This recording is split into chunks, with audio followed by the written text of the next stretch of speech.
Kaleshwaram commission రిపోర్ట్పై ఉత్కంఠత కొనసాగుతోంది. రేపటితో justice Ghosh commission గడువు ముగియనుంది. ఇప్పటికే కాళేశ్వరం కమిషన్ విచారణ పూర్తయిందని అధికారులు వెల్లడించారు. రేపు ఫైనల్ రిపోర్ట్పై సంతకం పీసీ ఘోష్ చేయనున్నారు.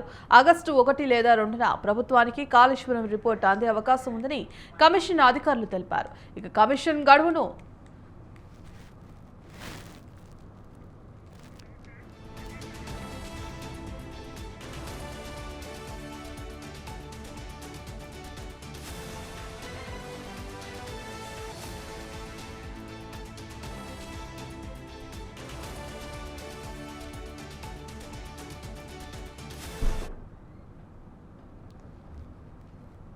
కమిషన్ గడువును మరో 2-3 రోజులు పెంచే అవకాశం ఉందన్నారు. కమిషన్ రిపోర్ట్పై అసెంబ్లీలో చర్చించి ప్రభుత్వం చర్యలు తీసుకోనున్నట్లు అధికారులు వెల్లడించారు.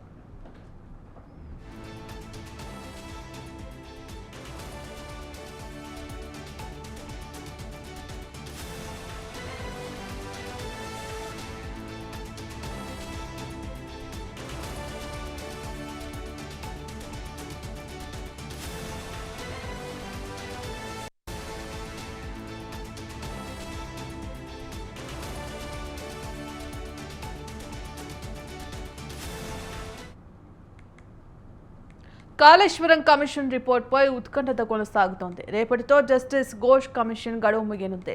ఇప్పటికే కాళేశ్వరం కమిషన్ విచారణ పూర్తయిందని అధికారులు వెల్లడించారు. రేపు ఫైనల్ రిపోర్ట్పై సంతకం పీసీ ఘోష్ చేయనున్నారు. ఆగస్టు 1 లేదా 2న ప్రభుత్వానికి కాళేశ్వరం రిపోర్ట్ అందే అవకాశం ఉందని కమిషన్ అధికారులు తెలిపారు. కమిషన్ గడువును మరో 2-3 రోజులు పెంచే అవకాశం ఉందన్నారు.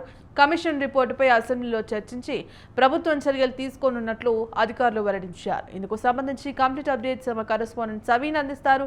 సవీన్, పార్టీ అధికారంలోకి వచ్చిన తర్వాత కాళేశ్వరం ప్రాజెక్టు నిర్మాణంపై కమిషన్ ఏర్పాటు చేసింది. ఈ కమిషన్ కు చైర్మన్ గా జస్టిస్ పీసీ ఘోష్ వ్యవహరిస్తూ వస్తున్నారు. మే 30వ తేదీతోటే కమిషన్ గడువు ముగియగా 2 నెలల పాటు రాష్ట్ర ప్రభుత్వం కమిషన్ గడువును జూలై 31వ తేదీ వరకు పెంచింది. దీంతో కాళేశ్వరం కమిషన్ చైర్మన్ గా ఉన్నటువంటి జస్టిస్ పీసీ ఘోష్ మాజీ ముఖ్యమంత్రి కేసీఆర్ తో పాటు మాజీ మంత్రులు హరీష్ రావు, ఈటెల రాజేందర్ కు నోటీసులు ఇచ్చారు. దీంతో మాజీ ముఖ్యమంత్రి కేసీఆర్ తో పాటు మాజీ మంత్రులు హరీష్ రావు, ఈటెల రాజేందర్ కమిషన్ ముందు హాజరై తమ వాదనలు వినిపించారు. అంతకు ముందు మొత్తం అధికారులు, రిటైర్డ్ ఇంజనీర్లు, కాళేశ్వరం ప్రాజెక్టు నిర్మాణంలో భాగస్వామ్యమైనటువంటి అధికారులు, ఇంజనీర్లు వీళ్ళందరినీ కాళేశ్వరం కమిషన్ చైర్మన్ సాక్షులుగా విచారణ చేశారు. మొత్తంగా కాళేశ్వరం ప్రాజెక్టులో అవకతవకలు చోటు చేసుకున్నాయి, నిర్మాణ లోపం ఉందంటూ కాంగ్రెస్ ప్రభుత్వం అధికారంలోకి వచ్చిన తర్వాత కాళేశ్వరం కమిషన్ ఏర్పాటు చేసింది.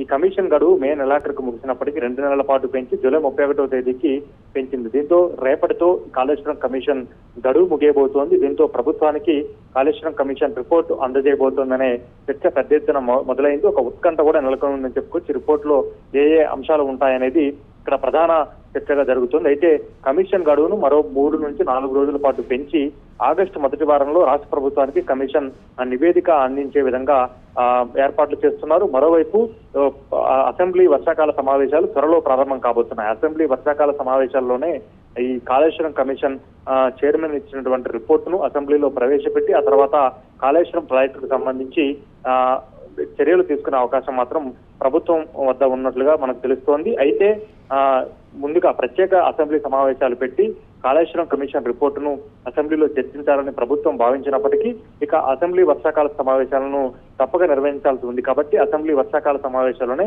కాళేశ్వరం కమిషన్ రిపోర్టును ప్రభుత్వం పెట్టే అవకాశం మాత్రం మనకు కనబడుతుంది. ఇక కాళేశ్వరం కమిషన్ రిపోర్టులో ఏ అంశాలు ఉంటాయి, ముఖ్యంగా ఇప్పటికే దాదాపు 115 మందిని కాళేశ్వరం కమిషన్ చైర్మన్ సాక్షులుగా విచారించారు.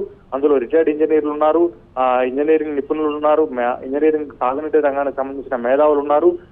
ముఖ్యంగా వివిధ రకాల అంటే గత ప్రభుత్వంలో కీలకంగా ఉన్నవారు ఉన్నారు. అదేవిధంగా రాజకీయ నేతలను కూడా విచారణ చేశారు. ఆర్థిక శాఖ మంత్రిగా పనిచేసిన ఈటెల రాజేందర్, నీటిపారుదల శాఖ మంత్రిగా పనిచేసినటువంటి హరీష్ రావు, నీటిపారుదల ముఖ్యమంత్రిగా పనిచేసినటువంటి మాజీ ముఖ్యమంత్రి బీఆర్ఎస్ అధినేత కేసీఆర్ ను కూడా విచారించారు. కాబట్టి కాళేశ్వరం కమిషన్ ఇచ్చే రిపోర్టులో ఏ అంశాలు ఉంటాయి, ప్రభుత్వం ఎట్లాంటి చర్యలు తీసుకుంటుంది, ప్రభుత్వం రిపోర్టులో ఎట్లాంటి కీలక అంశాలను అసెంబ్లీలో ప్రవేశపెట్టి ప్రజల ముందుకు తెస్తుందనేది ఇక్కడ ప్రధాన అంశంగా మారిందని చెప్పుకోవచ్చు.